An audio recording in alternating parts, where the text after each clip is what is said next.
Je voudrais pour cela remercier l'Université Louise qui nous accueille dans cette très belle église transformée en salle de conférence, et remercier Miniti, ainsi que tous ceux qui ont contribué à faire en sorte que nous ayons cet après-midi cette grande opportunité. Je suis très heureux d'être en Italie. Je suis très heureux de la substance de la coopération qui se développe de façon remarquable entre le Niger et l'Italie. Et à certains égards, Monsieur le ministre Miniti, le travail que nous avons accompli ensemble dans les années 2016-2017 sur les problématiques de la migration a contribué à faire connaître le Niger et à donner de la consistance dans la relation entre nos deux pays. Nous avons reçu d'éminentes personnalités, de nombreuses personnalités au Niger. Le président Issoufou Mahamadou, mon prédécesseur, avait été reçu ici au cours de l'année 2019. Et dans cette salle, je reconnais des visages, le général Karabeli, qui est très souvent avec nous, qui est très au fait des questions de sécurité dans le Sahel. Le ministre Guérini, grâce à qui notre coopération dans le domaine militaire a connu un grand tournant, je l'ai dit, il y aura un avant et après Guérini dans la relation entre l'armée du Niger et l'armée d'Italie. Aujourd'hui, c'est beaucoup d'honneur pour moi qui est fait comme ça, d'avoir la possibilité de parler de mon pays, mais pas que de mon pays, de parler du Sahel. Cette, je ne dirais pas nouvelle frontière, mais cette frontière désormais de l'Europe. Jusqu'à présent, les Européens étaient dans une situation confortable où ils auraient pu penser que le monde s'arrête à la Méditerranée, à sa côte nord. Puis par la suite, l'espace s'est étendu, mais s'est arrêté au Maghreb.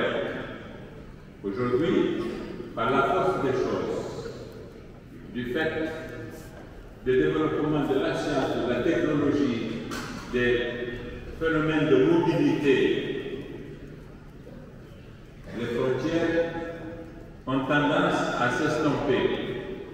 Et ce qui hier était plutôt loin se rapprocher. Et le Sahel, du fait des événements qui ont cours et des enjeux que ça représente sur le plan international, mais pas que au niveau du Sahel, est devenu la frontière méridionale de l'Europe. Et les Européens l'ont bien compris. Parce qu'en effet, du fait de la prévalence du terrorisme dans le Sahel et des défis que cela représente pour nos États, qui nous avons trouvés à nos côtés aujourd'hui pour nous aider à faire face à ce problème, ce sont les Européens. J'ai l'habitude de dire à mes interlocuteurs, regardez bien, nous ne manquons pas de partenaires sur le plan économique à travers le monde. Même des pays très loin de notre espace sont nos partenaires sur le plan économique. Mais ils ne sont pas présents devant le problème le plus crucial auquel nous faisons face aujourd'hui. Ceux qui sont à nos côtés, ce sont ceux qui sont nos voisins, ce sont les Européens. Nous avons aujourd'hui une coopération militaire qui s'est traduite par des interventions sous des formes diverses des pays européens dans le domaine militaire et le domaine de la sécurité. À part les pays européens, dont l'Italie, il n'y a que les États-Unis d'Amérique qui sont impliqués avec nous dans le combat contre le terrorisme au Sahel. Les États-Unis sont un grand pays qui a de grandes responsabilités, qui ont des intérêts partout, mais qui ont aussi la conscience des intérêts et des enjeux. Et ils sont présents dans ce combat, à nos côtés.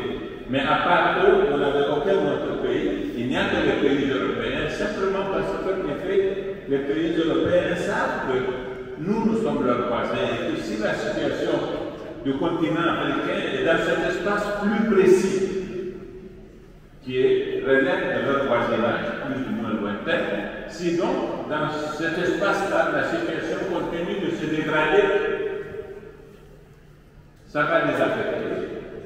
Ça va affecter l'Europe beaucoup plus que ça n'affecterait la Chine ou que le Japon ou les États-Unis. Et donc, nous considérons que nous sommes du rivage de la Méditerranée et à ce titre, par conséquent, nous sommes des partenaires qui ont des statuts particuliers avec l'Europe. Et c'est pourquoi nous avons entrepris depuis longtemps de faire l'effort de comprendre les problèmes qui se posent à l'Europe et de répondre de la façon qui nous paraissait la plus appropriée à ce que sont les sollicitations du continent européen. Nous avons pris part par conséquent en 2015 à cette fameuse conférence sur les migrations à la Valette, à Malte, et notre gouvernement du Niger a entrepris de mettre en œuvre à son échelle tout ce que cela implique de notre part comme engagement, en expliquant aussi à nos partenaires ce qui relève de leurs responsabilités et de leurs devoirs au titre des engagements pris à la conférence de la Valette. Et c'était l'époque où justement j'avais rencontré le ministre Menidi et l'époque où nous au Niger, sans aucune forme de complexe, nous avons défini notre politique sur les questions migratoires.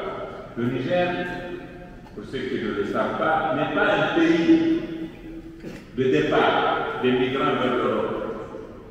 Les Nigériens ne sont pas assez éduqués, assez scolarisés, assez éduqués pour pouvoir envisager de traverser la Méditerranée et de venir en Europe. Leur horizon, c'est les pays de leur voisinage. Ça peut être la Libye, c'est l'Algérie, c'est la Libye, mais jamais au-delà. Mais le Niger, du fait des événements survenus en Libye, à partir de 2011, et de la passoire que devenue la Libye à l'époque, était devenue par la force des choses la route la plus importante de la migration vers l'Europe. À partir de la Valette, lorsque notamment les sollicitations ont été présentes, nous avons défini notre doctrine et notre contribution par conséquent dans le combat contre le phénomène des réseaux criminels qui ont compris le parti qu'ils peuvent tirer de cette situation où il n'y avait plus d'État en Libye et qui se sont développés pour créer des routes nombreuses, même si ces routes-là comportent des dangers énormes, et même si c'était des vies qui étaient exposées et qui étaient très nombreuses, déjà dans la traversée du désert et ensuite dans la traversée de la Méditerranée. Nous sommes un pays membre de la CEDEAO, la Communauté économique des États de l'Afrique de l'Ouest, régie par le principe de la libre circulation des personnes et des biens. Et il est en vertu justement de cet engagement communautaire loisible à quiconque ressortissant de l'Afrique de l'Ouest de venir au Niger et d'y circuler librement. Et la doctrine que nous avons définie a consisté à dire que tant qu'un citoyen, fils d'un pays membre de l'Afrique de l'Ouest, circule à l'intérieur du territoire du Niger, il est dans son droit absolu et doit jouir du privilège justement de la liberté, de sa faculté de circuler librement. Mais lorsque même les citoyens des pays membres de la CEDEAO se retrouvent dans des véhicules qui n'ont pas vocation à entreprendre du transport parce qu'ils n'ont pas les licences appropriées à cet effet et qui sont dépourvus des documents de voyage de nature à dire leur identité et assurer la sécurité de leur voyage qu'ils se proposent d'entreprendre, nous comprenons aisément qu'ils sont pris en charge par des réseaux de migrants qui sont des réseaux criminels qui les conduisent en Libye. Et ces réseaux ont existé dans le contexte de l'apparition du phénomène du terrorisme au départ au Mali. Et nous avons compris tous les liens qu'il y avait entre le trafic des migrants et le trafic des armes. Parce que toutes les armes, et ça c'est depuis 2011, qui sont utilisées par les groupes terroristes qui ont pris pied au Mali d'abord et qui se sont étendus à l'ensemble du Sahel, viennent à plus de 90% de la Libye qui était devenue une grande boutique à ciel ouvert de toutes les formes d'armement. Et très tôt, nous avons compris le lien qu'il y a entre les trafics, le trafic de drogue, le trafic de migrants et le trafic des armes. Le trafic de drogue dans l'espace du Sahel, il date des années 2000. Du début des années 2000, le trafic de la résine de cannabis, puis par la suite, le trafic de drogue qui vient d'Amérique latine, avec des repères que nous avions de toutes les escales, de toutes les étapes. Et le trafic de drogue a développé une économie criminelle qui ne s'est pas limitée aux groupes terroristes, mais qui s'est étendue et qui a criminalisé l'économie de tout l'espace, qui est celui qui est affecté par le phénomène du terrorisme aujourd'hui. Et il y avait une implication dialectique entre ces trois phénomènes. Et lutter contre l'un en ne luttant pas contre les autres ne devait pas avoir aucune forme de sens. C'est pourquoi notre engagement a été un engagement à trois niveaux. Lutter contre le trafic des armes, lutter contre le trafic de la drogue et lutter contre le trafic de migrants. Parce qu'en effet, on doit pouvoir se poser la question, comment peut-il se faire que dans cet espace aride qu'est le Sahel et le Sahara, que sont le Sahel et le Sahara, nous puissions avoir des groupes qui tiennent pendant plus d'une décennie désormais et qui ne montrent aucun signe de lassitude, d'épuisement. Rien ne peut expliquer ça, sinon la capacité qu'ils ont, ces groupes, de disposer de moyens financiers importants que leur procurent les trafics. Et aujourd'hui, les groupes terroristes qui sont à l'œuvre dans l'espace du Sahel, que ce soit dans le bassin de la Tchad, Boko Haram, ou que ce soit ceux qui sont sortis de la matrice du territoire malien, Al-Qaïda ou Daesh,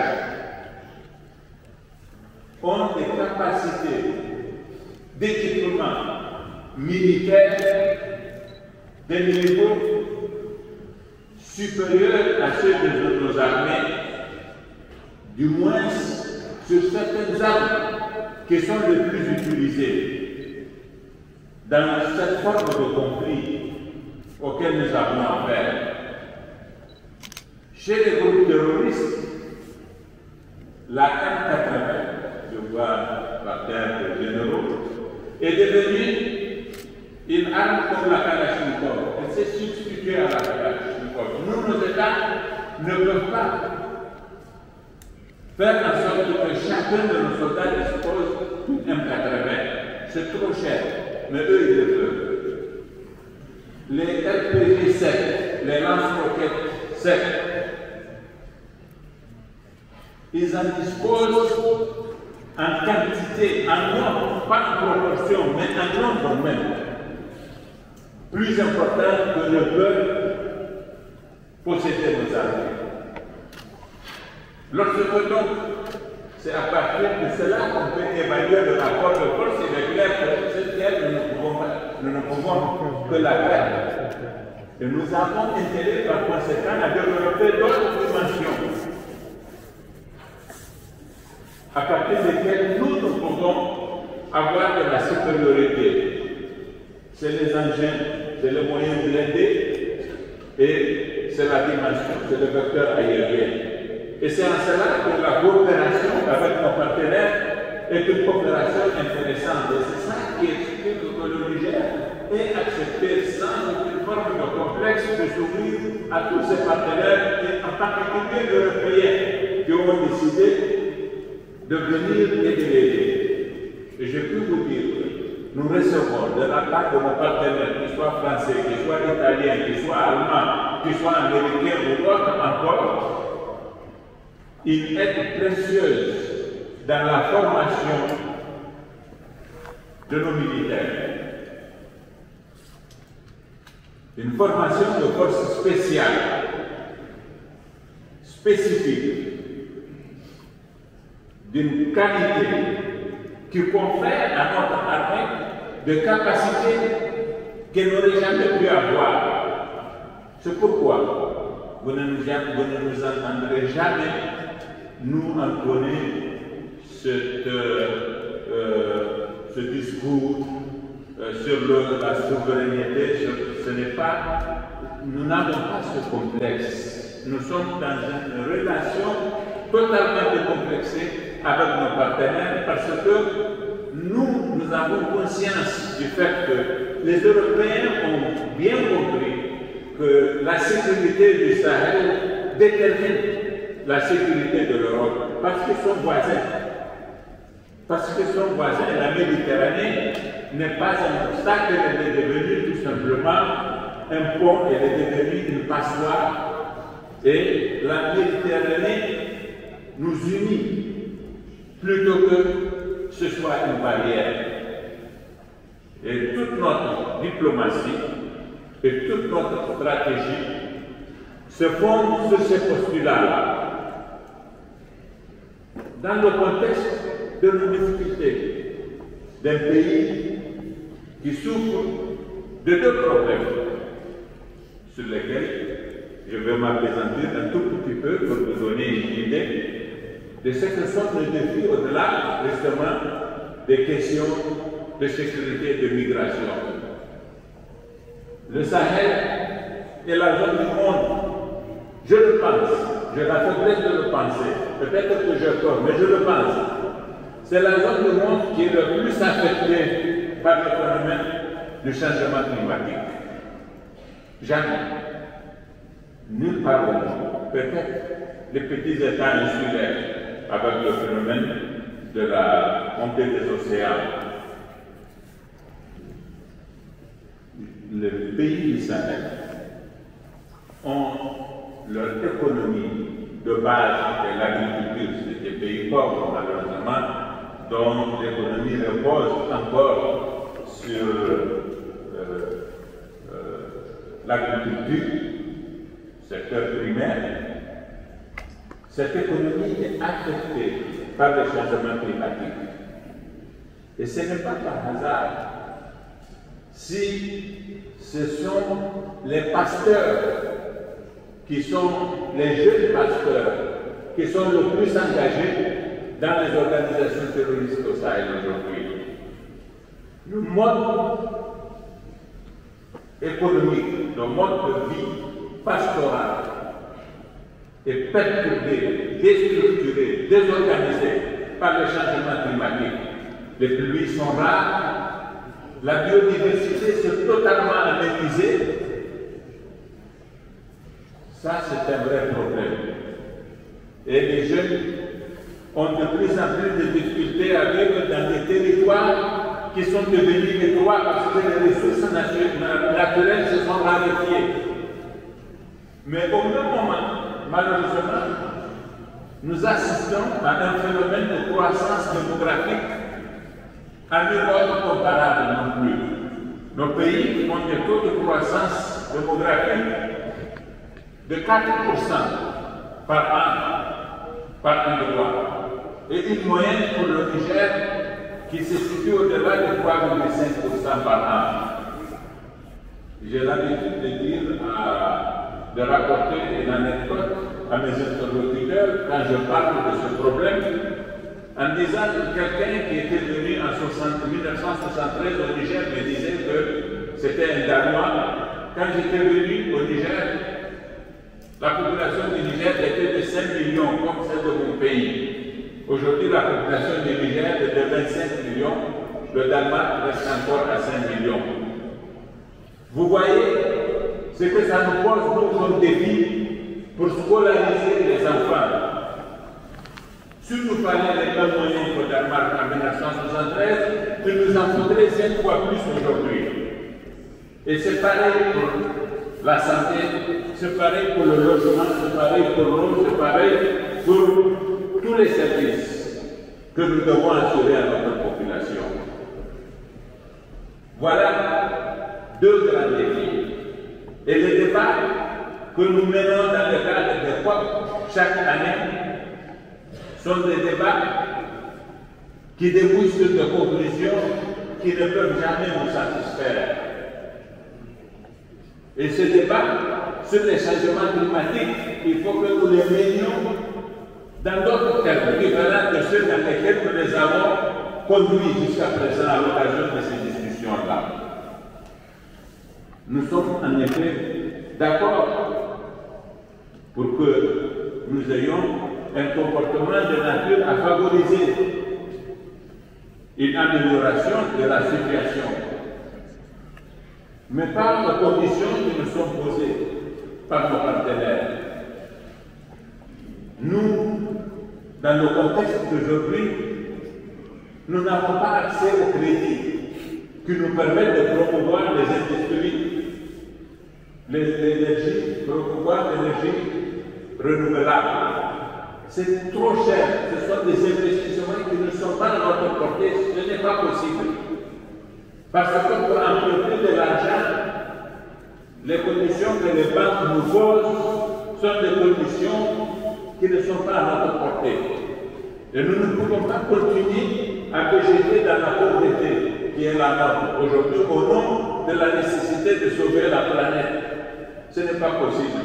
Donc il faut que nous changions vraiment le paradigme de cette discussion de façon à faire en sorte que nous puissions converger en prenant en compte aussi les intérêts des pays pauvres comme les nôtres. Et nous devons aussi promouvoir l'école. Parce qu'aussi longtemps que cette partie de l'Afrique ou de l'Afrique de façon générale reste dans cette situation-là, nous produirons beaucoup d'enfants que nous n'éduquerons pas et qui seront une bombe, non pas pour nous seulement, mais pour toute l'humanité, en tout cas pour les Européens qui sont nos voisins. Nous aurons beau prendre des mesures pour contenir cette migration désordonnée, nous n'y parviendrons pas. Voilà pourquoi nous avons décidé de mettre l'accent sur l'agriculture. Un pays comme le Niger est un pays qui a des grandes potentialités agricoles, avec des eaux de sous-sol très importantes et accessibles, des espaces qui sont grands, des technologies qui doivent coûter un peu moins cher, qui doivent coûter moins cher. Et il faut trouver des formules. Il faut trouver des formules qui nous permettent d'accéder à ces capitaux-là.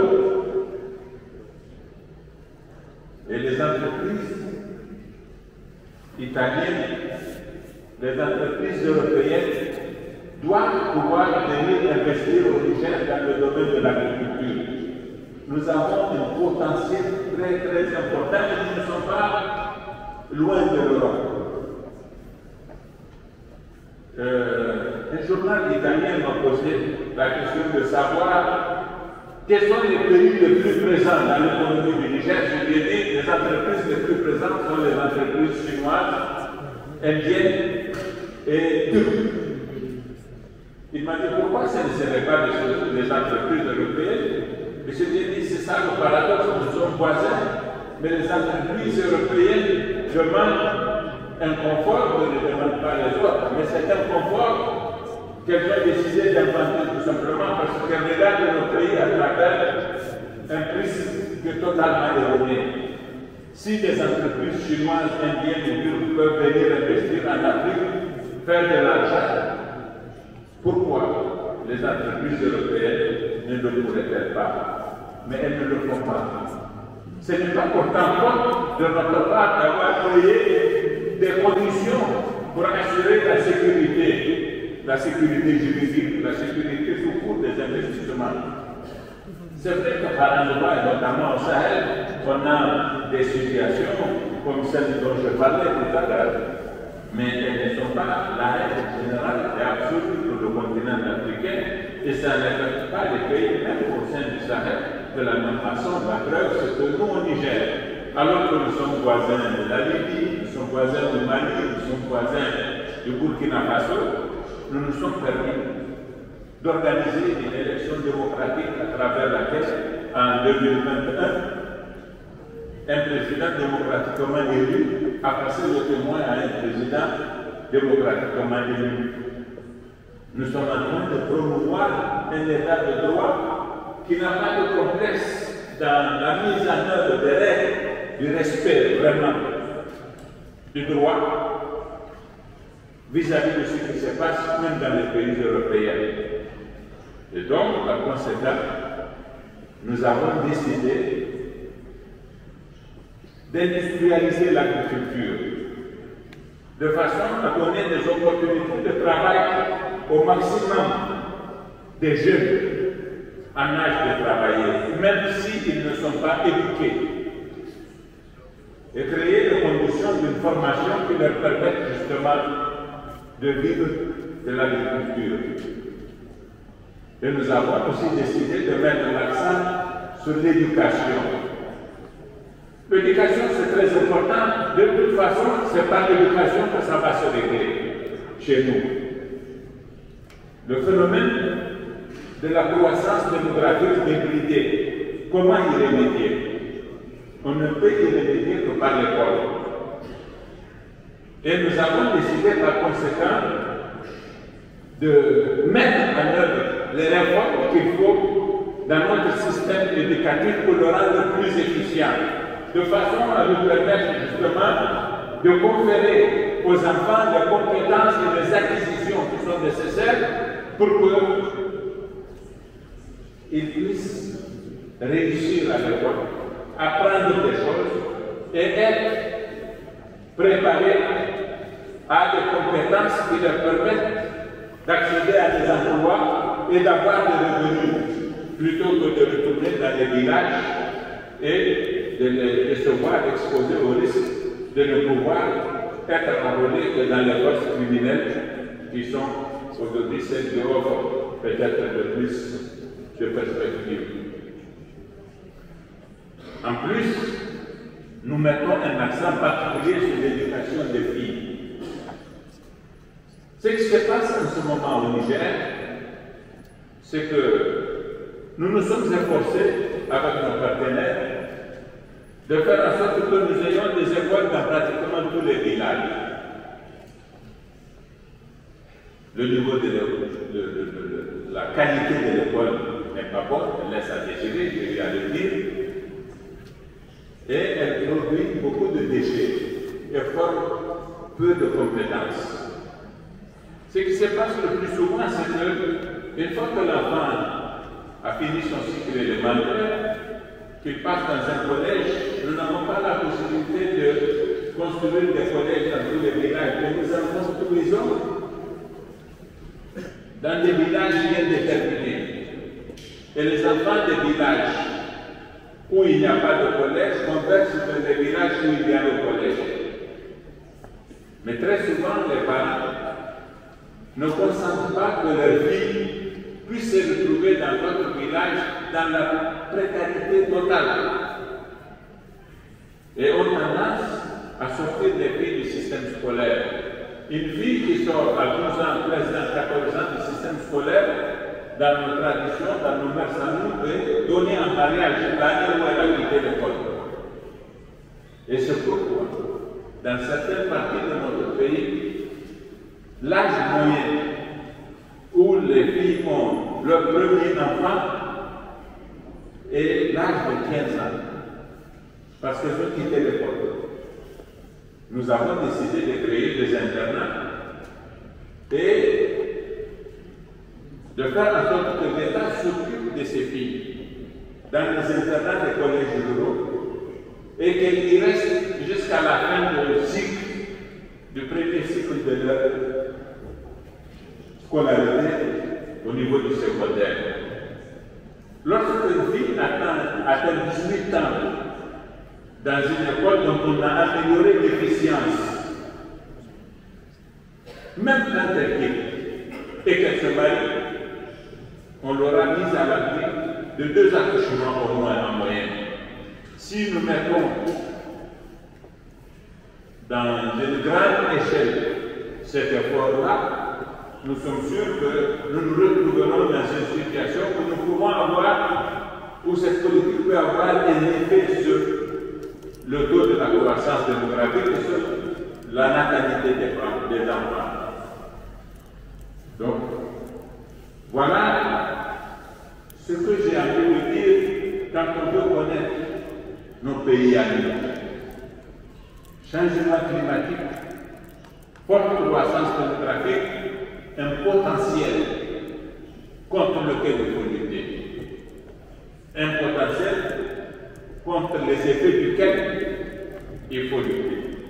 Et c'est la politique que j'ai entrepris de mettre en œuvre dans mon pays et sur laquelle nous voulons que nos partenaires soient bien sensibilisés. Et ces problématiques